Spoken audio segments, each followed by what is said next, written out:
Have you ever wondered who is the most important person in your life?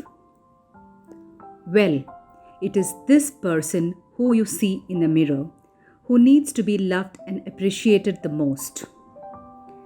Being able to love and appreciate yourself is the key to happiness. Self love is many times mistaken for selfishness or egoism.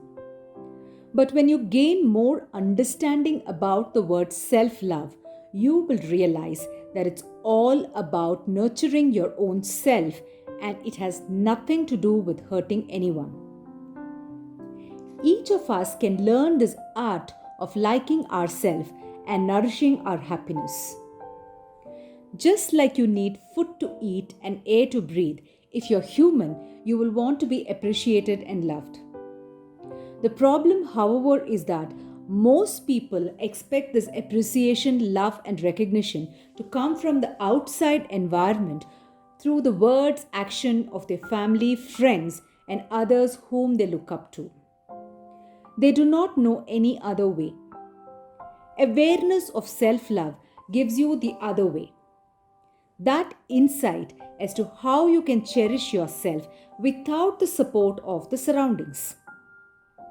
While it's not totally wrong to expect affection from family, friends, or others, know that you may not be appreciated every single time and may end up feeling empty or malnourished.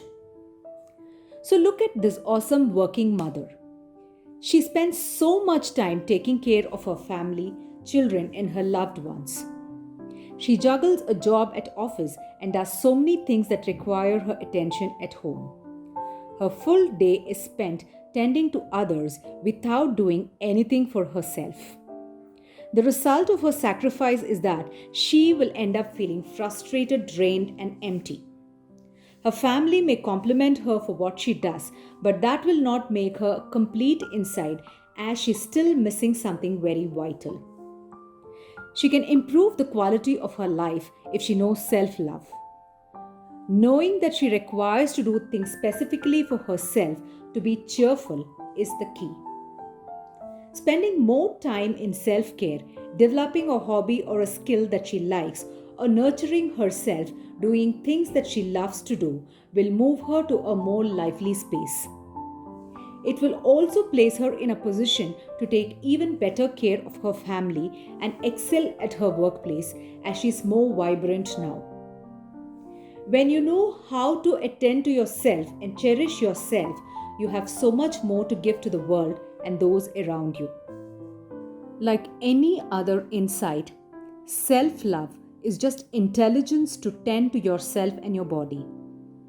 It's basic knowledge that you're not designed to act like a machine and you're more like a plant. If you water a plant, it will grow very well. So too, if you nourish yourself with the right things, you can be very lively. For many of us, the prime thing that we want for others we love is to see them very happy.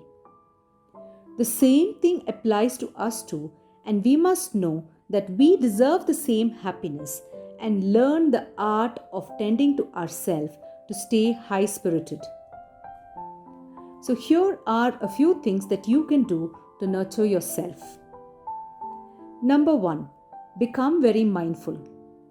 Develop clarity of your thoughts, know what you like, dislike, and involve in more activities that make you feel very good.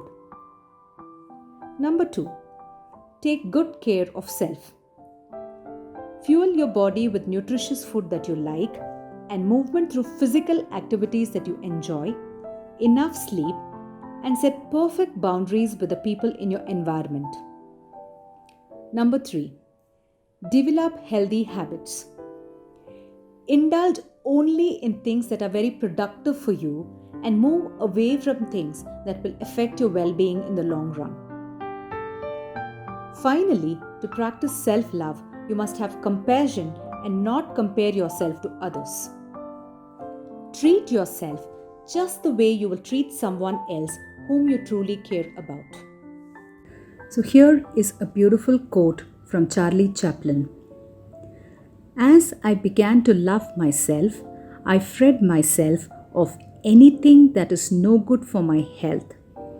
Food, people, things, situations, and everything that drew me down and away from myself. At first, I called this attitude a healthy egoism. Today, I know it is love of oneself.